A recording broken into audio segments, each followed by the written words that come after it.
Hello there, you Awakening Wonders. Today we've got a fantastic show. We are taking a deep dive into two extremely important and significant subjects. One, my native UK has been immersed in crime and some high-profile people are talking out about it. And two, the BBC have been caught editing content to manage the message of Donald Trump. When a media company can change the words of a president for their own convenience, you know how power's operating. You knew that already when Trump got kicked off of Twitter. And by the way, you can say this stuff without being an advocate for Trump or believing that Trump is the solution to all the world's problems. I don't believe Trump is the solution to all the world's problems. I believe Christ is the solution to all the world's problems, and that you can have a personal relationship with Jesus Christ as I do. Nevertheless, a global imperialist state that wants to replace God is a big, big problem. Both of these stories illustrate that tendency. You are going to love it. If you're not a member of Rumble Premium yet, become a member of Rumble Premium now. Let's get into our first story. When it was revealed that the BBC had doctored a Trump speech to make it seem he incited the Capitol riot, it exposed more than bias. It exposed belief. The belief that deceiving the public is justified if it defeats the enemy. But when truth itself becomes negotiable, who's really endangering democracy? Trump or those claiming to defend it? Like the BBC. Hello there, you Awakening Wonders. Well, there you have it. The BBC tell lies. The mainstream media tell lies. The mainstream media are invested in destroying independent media. You cannot trust them. You never could. Now, it's interesting to talk about this now because Mamdani, a socialist Muslim mayor, is in charge in New York City. And I'll be interested to see how right-wing media exaggerates, amplifies, detracts from, attacks Mamdani. It'll be just interesting because what matters really and where we want to get to is information. You can't trust the media. You can't trust the government. So now just try to assess information. And the idea that there's no objective information, that everything's subjective, that's bullshit. That's why you need God. You need to know that justice is real, truth is real, being a good person is real. Oh, it depends on the perspective. There's some perspectives where it's okay to have a rape gang. There is no perspective where it's okay to have a rape gang. So let's have a look at those people we've charged with telling the truth. Remember, the word media is just meant to be a channel via which information reaches you. It shouldn't get lacquered up, diluted, polluted and intoxicated with ideology. And yet it seems to. It's been revealed that Trump edited a Trump speech in order to convey a certain story. Let's analyse that and then look at how it applies across the political spectrum and how, as always, what we need is direct control ourselves. We have the means of production. Why are we fucking around? They played the following clip. We're going to walk down to the Capitol and I'll be there with you. And we fight. We fight like hell. But Trump didn't, in fact, say this at all. The BBC spliced together two clips that took place 54 minutes apart. It's amazing that the Telegraph have chosen, right, OK, we need to get the coolest person on the team here at the Telegraph to explain this to a modern, funky audience. Now, what they've done is they've spliced together two clips using the old splicer. Yeah, what film you talking about? The Keystone Cops? That's just an aside. The central and functional information is, of course, the BBC presented something to you as truth that was heavily narrativized. You'll all be familiar with this clip from The Simpsons where someone's past was used to make them look like a rapist. Hey, why does this seem familiar to me? Precious Venus.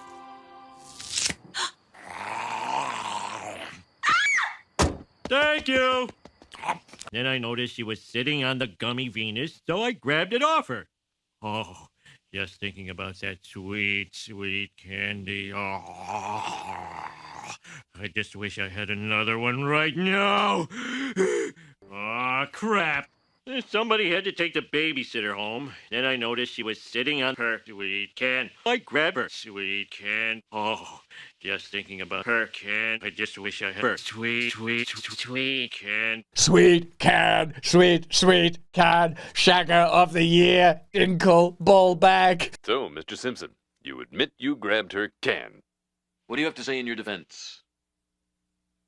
Mr. Simpson, your silence will only incriminate you further. No, Mr. Simpson, don't take your anger out on me. Get back, get back! Mr. Simpson, no! Weaponization may not have happened. We all know that's how the media functions. So what does it reveal about the media's intention? Now we know they have an intention. What is it? So let's go through it again. We're going to walk down to the Capitol, and I'll be there with you. Now, see there, between Capitol and, that's a cut. Oh my God, do you know what's terrifying about watching this? Is that this is made for an audience of, I suppose, boomers and Generation Xers and people my age. And look at the level of hand-holding they need to understand this stuff. I suppose because I've worked in media all of my life and been involved in content creation for a long while. I'm like, yeah, if there's a cutaway, that means that there's an edit. And that means that they're using something else. Right, Massey? Oh no. Wait, what? No, it's bloody obvious. I grab her, sweet Ken. Oh. These things are obvious to people that understand media. And what's equally obvious to me, given that now we know, my God, that this is the margin, this is the chasm that we're crossing. The BBC did that for a reason. The BBC did that and the reason the BBC did that is whether you like Trump or not, and whether you agree with him ideologically on what you think he thinks about race or immigration or any of the subjects that can be used to stimulate you back into your numb, dumb ignorance, Donald Trump, whatever he is and isn't, is a problem to the kind of institutional and establishment interests that plainly have total control over the BBC. Here's what Trump actually said. We're going to walk down to the Capitol, and we're going to cheer on our brave senators and congressmen and women. It's different. It's completely different. Now, here's a prediction. What will happen now is they'll say, oh, one person made that decision and we'll find the one person that made that decision and we'll get rid of the one person that made that decision. But that decision was a reflection of values that are deep within the BBC. Well, let me just ask you, who did the BBC want to win that election? Donald Trump? Yes or no? How do they want you to view Donald Trump? Positively or negatively? So whenever they tell stories about anyone, think about what do they want you to think about that person and why would that be? It wasn't until nearly an hour later that he then said the second part of the BBC's version. We're going to walk down to the Capitol, and we fight.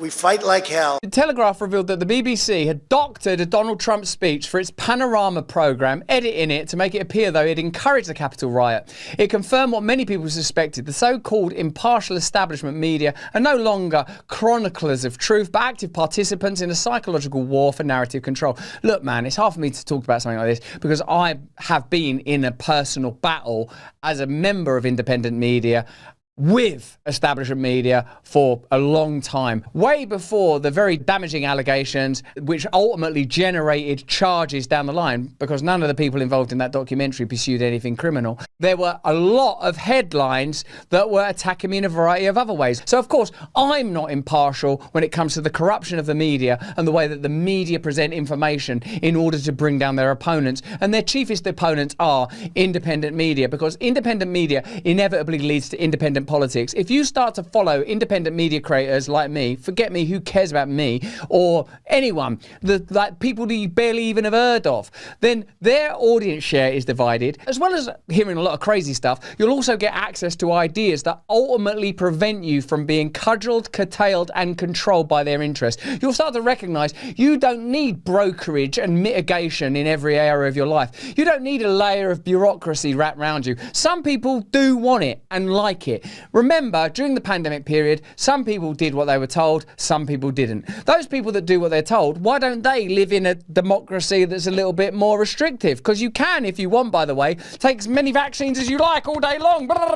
Vaccine yourself to within an inch of your life. Then another group might not want to have vaccines. So what makes more sense? What makes more sense? Penalise the people that don't want to get vaccinated for not wanting to get vaccinated, or simply acknowledge that you can have different types of people that want to take different types of medication or eat different types of food, that we can accommodate all of that. You don't need to assert and exert centralised control over every aspect of our lives. The scandal was not just a journalistic failure, it was a moral one. For years, legacy outlets have portrayed Trump not as a flawed political figure, but as a modern-day Hitler, an existential evil against which any manipulation, any distortion becomes justified.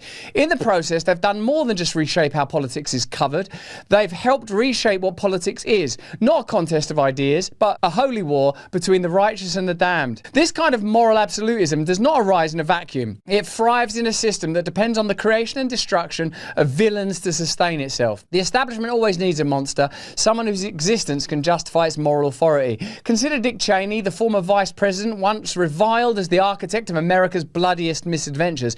For years, he was the liberal media's embodiment of evil, a corrupt war profiteer, the dark lord of the Bush administration. Yet in death, Cheney has been reimagined as a tragic hero, a principled conservative whose sole virtue, denouncing Trump, was enough to redeem a career once condemned. The same rehabilitation was extended to George W. Bush, a president whose wars killed hundreds of thousands, but who now appears on talk shows as a genial grandfather figure, embraced by the same networks that once painted him as a tyrant. The message is clear. You are only as monstrous as your usefulness to the narrative allows. If you can hold on to these two ideas, you won't go far wrong. One, technology now is so immersive that it can give us the kind of power of gods. And two, the state wants absolute control of that technology. You can see that they want to be God because they are using edicts and principles that only God might deploy. One, they want us to be like children, dependent on them for information and even in some cases welfare. Two, in this instance, they are claiming the right of canonization, that they can wash away a lifetime of sin,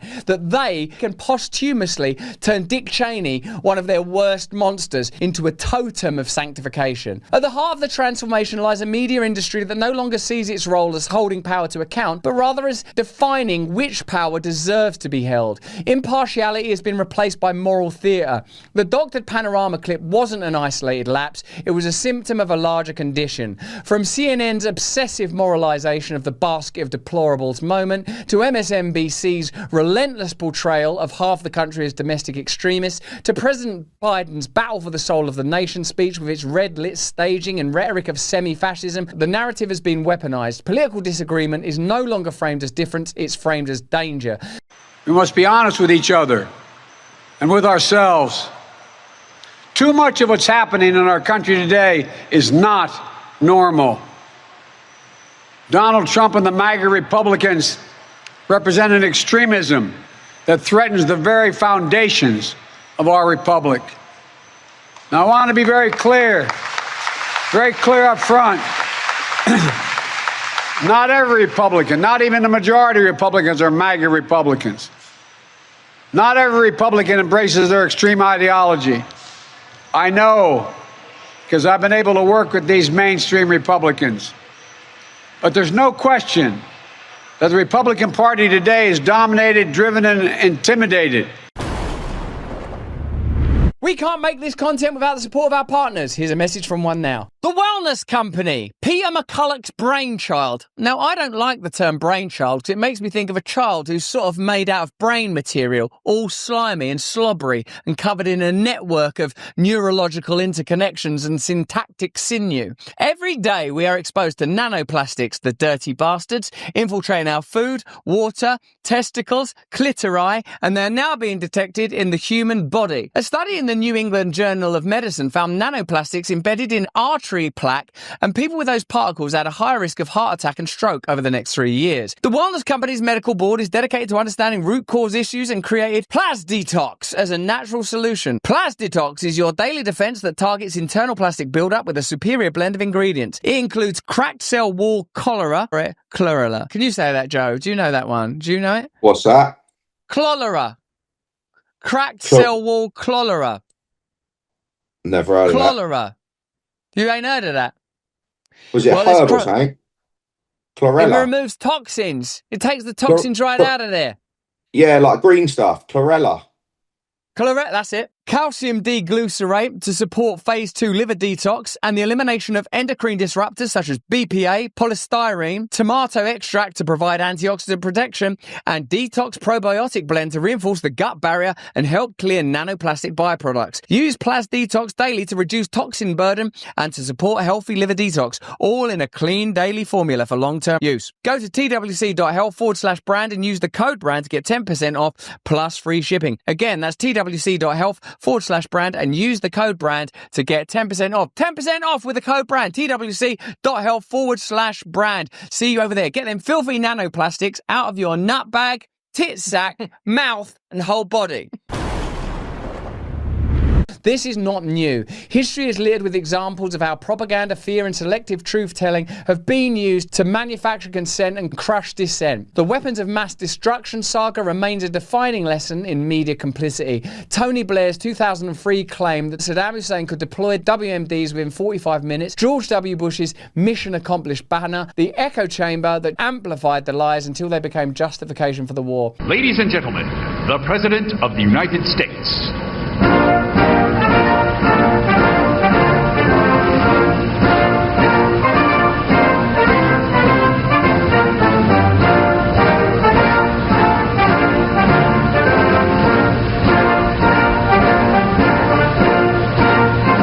Be seated, please.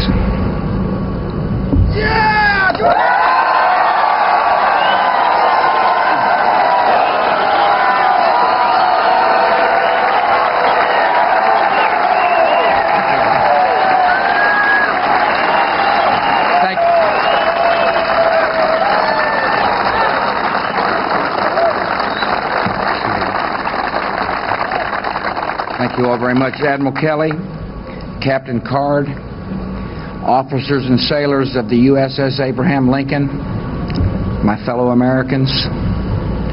Major combat operations in Iraq have ended. In the Battle of Iraq, the United States and our allies have prevailed.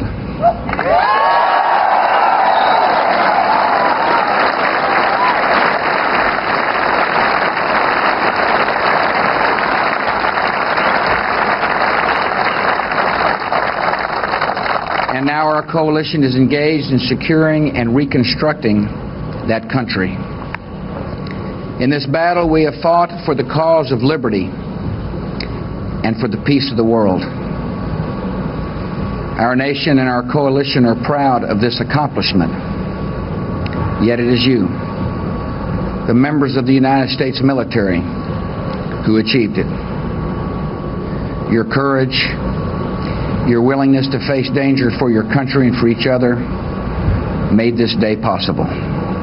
In the McCarthy era, communists filled the same role that fascists and MAGA extremists now occupy, a manufactured enemy so terrifying that reason and evidence could be suspended in the name of safety. Today we are engaged in a final all-out battle between communistic atheism and Christianity. The modern champions of communism have selected this as the time, and ladies and gentlemen, the chips are down. They are truly down. If there be any doubt, the time has been chosen. Let us go directly to the leader of communism today, Joseph Stalin. Here is what he said, not back in 1928, not before the war, not during the war, but 2 years after the last war was ended. As one of our outstanding historical figures once said, when a great democracy is destroyed, it will not be from enemies from without, but rather because of enemies from within. When Trump entered the political stage, he became the ultimate vessel for this tradition. His populism, often crude, always combative, made him an easy caricature, a perfect foil for a political class that needed a devil. But Trump's own instinct for division also poured fuel on the fire. His willingness to mock, insult and polarize made it simple for his opponents to cast him as uniquely dangerous. Yet his supporters saw something else, not a saviour, but a weapon against the elites who had long sneered at them. Last, the dynamic fed itself. Each side's fury justified the other, and the media, ever the opportunists, reap the rewards of outrage. But when the moral absolutism becomes the default lens, truth becomes irrelevant. The fine people on both sides controversy remains a textbook case. Trump's full comments where he explicitly condemned white supremacists were edited to make it appear that he sympathised with them. The clip went viral, the myth became permanent, and the division deepened. And that's when we heard the words of the President of the United States that stunned the world and shocked the conscience of this nation. He said there were, quote, some very fine people on both sides. Very fine people on both sides? Charlottesville lie. Very fine people on both sides. Except that isn't all he said. And they knew it then, and they know it now. Watch this. But you also had people that were very fine people on both sides. You had people in that group, excuse me, I saw the same pictures as you did. You had people in that group that were there to protest the taking down of, to them, a very, very important statue and the renaming of a park from Robert E. Lee to another name. Washington and Robert E. Lee are not the same. Well, no, George Washington was a slave owner. Was George Washington a slave owner? So will George Washington now lose his status? Are we going to take down, excuse me, are we going to take down statues to George Washington? How about Thomas Jefferson? What do you think of Thomas Jefferson? You like him? I do love Okay, good. Are we going to take down the statue? Because he was a major slave owner. Now we're going to take down his statue. So you know what? It's fine. You're changing history. You're changing about the neo-Nazis and the white nationalists because they should be condemned totally. But you had many people in that group other than neo-Nazis and white nationalists, okay? And the press has treated them absolutely unfairly. Now, in the other group also, you had some fine people, but you also had troublemakers, and you see them come with the black outfits and with the helmets and with the baseball bats. You had a lot of bad people in the other group too. Treated unfairly, sir. I'm sorry, I just didn't understand what you were saying. You were saying the press has treated white nationalists unfairly? No, I just didn't understand what you were saying. No. There were people in that rally, and I looked the night before.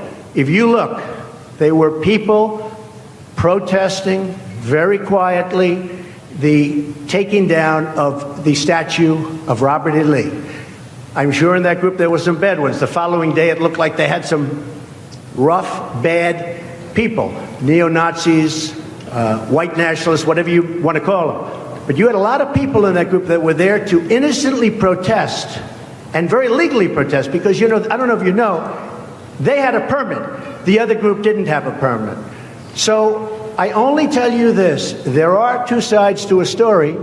I thought what took place was a horrible moment for our country, a horrible moment. But there are two sides to the country. Does anybody have a final? Does anybody have? You have an infrastructure. What makes you think? This might be today the first time the news networks played those full remarks in their context. Very fine people on both sides. The same playbook repeated itself after the Capitol riot. Selective editing, loaded commentary, and censorship in the name of safety. As the Twitter files later revealed, government agencies like the FBI and DHS were quietly coordinating with social media giants to suppress dissenting voices under the pretext of fighting domestic extremism. A new kind of orthodoxy was being born. Not state propaganda in the old Soviet sense, but something more subtle and pervasive. A fusion of government, tech, and media power, all aligned in service of one moral narrative. Meanwhile, the language of dehumanization became normalized. When Nancy Pelosi calls Trump a vile creature and the worst thing on the face of the earth, she's not merely insulting a rival, she's reinforcing a worldview in which political opposition is no longer legitimate. He's just a vile creature. The worst thing on the face of the earth, but anyway. You think he's the worst thing on the face of the earth? I do, yeah, I do. Why is that? Because he's the President of the United States and he does not honor the Constitution of the United States. In fact, he's turned the Supreme Court into a rogue court. He's abolished the House of Representatives. This rhetorical escalation is not harmless when every opponent is a monster. Violence becomes plausible, necessary, and even inevitable. When every election is the end of democracy, compromise becomes treason. And when one side controls both the moral script and the media megaphone, what follows is not democracy but managed hysteria. The assassination of conservative commentator Charlie Kirk, whatever one's politics, must be viewed in this context. A culture that normalizes violent rhetoric can't be shocked when it metastasizes into actual violence. Words shape worlds, and America's political class, aided by a complicit press, has spent years shaping a world where annihilation feels like justice. So, how do we step back from the brink? Can a nation rediscover dialogue when its institutions profit from division, when its journalists have become activists and its public broadcasters behave like political operatives? Can a society that once prided itself on the marketplace of ideas survive when truth itself is treated as a partisan property? Perhaps the most urgent question is this: if the media, the government and the cultural elite are willing to distort, censor and dehumanize in the name of morality, what happens when morality itself becomes the mask for control? The doctored BBC clip is not just a story about a speech. It's a story about the decay of trust, the weaponization of information, and the peril of turning politics into theology. When every opponent is Hitler, every election becomes Armageddon. And when outrage replaces truth as the currency of public life, there are no victors, only believers and heretics. If the goal was to save democracy, then perhaps the establishment should ask what kind of democracy can survive when its storytellers have become priests. If you want to read that article in full, you can do on Substack. This small clip shows you enough to never trust them again. You know, to just be grossly generalistic, you could put half of Trump supporters into what I call the basket of deplorables. Right? The racist, sexist, homophobic, xenophobic, Islamophobic, you name it. And unfortunately, there are people like that. And he has lifted them up. He has given voice to their websites that used to only have 11,000 people, now have 11 million. He tweets and retweets. They're offensive, hateful, mean-spirited rhetoric. Now, some of those folks, they are irredeemable, but thankfully they are not America. But the other basket, and I know because I look at this crowd, I see friends from all over America here. I see friends from Florida and Georgia and South Carolina and Texas, and as well as, you know, New York and California. But that other basket of people are people who feel the government has let them down, the economy has let them down, nobody cares about them, nobody worries about what happens to their lives and their futures, and they're just desperate for change. It doesn't really even matter where it comes from. They don't buy everything he says, but he seems to hold out some hope that their lives will be different, that they won't wake up and see their jobs disappear, lose a kid to heroin, feel like they're at a dead end. Those are people we have to understand and empathize with as well.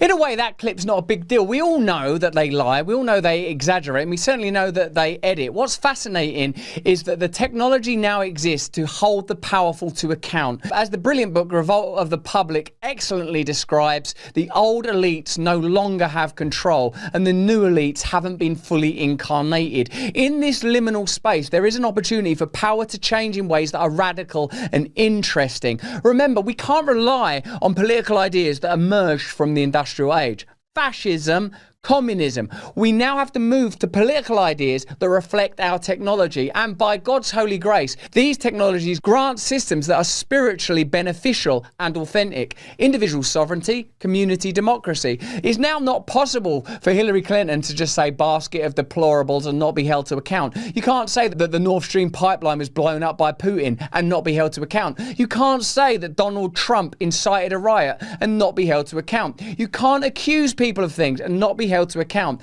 Media is now in the hands of people. As Marshall McLuhan said, the medium is the message, and the message is this: media is decentralized. Power should be decentralized too. Power belongs to God and God only. Minimize the power of centralized government. Maximize democracy. These principles will change the world much more than changing the coloring of the flags and livery of whatever centralized organization you have in charge of your life. Whether it's Facebook or Columbia, whether it's the BBC or the Republican Party, you no longer require the degree of centralization that was once beneficial for municipal organizations. Now what is possible is mass subsidiarity. Some people will call it anarcho-syndicalism. Some people will call it tribalism. But what people in positions of centralized power will always call it is dangerous, because that modality ends their control. As much as Hillary Clinton may hate Donald Trump, there's no one she hates more than she hates you. As much as the BBC might hate Donald Trump, there's no one that they hate as much as they hate you, your freedom, your ability to change and access information from outside of their narrow purview. But that's just what I think. Tell me what you think in the comments and the chat. We can't make this content without the support of our partners. Here's a message from one now. Do you want to support me? No, I don't. Yes, you do. Support me and support Rumble Premium. You won't only be supporting me, you'll get additional access to Mug Club, that's Crowder's gig, Timcast, that's Tim Paul's racket, and Glenn Greenwald's additional content. Join us on Rumble Premium. We make content every single week through Rumble because Rumble support free speech. When I was under attack from the British government and the British media, Rumble stood firm.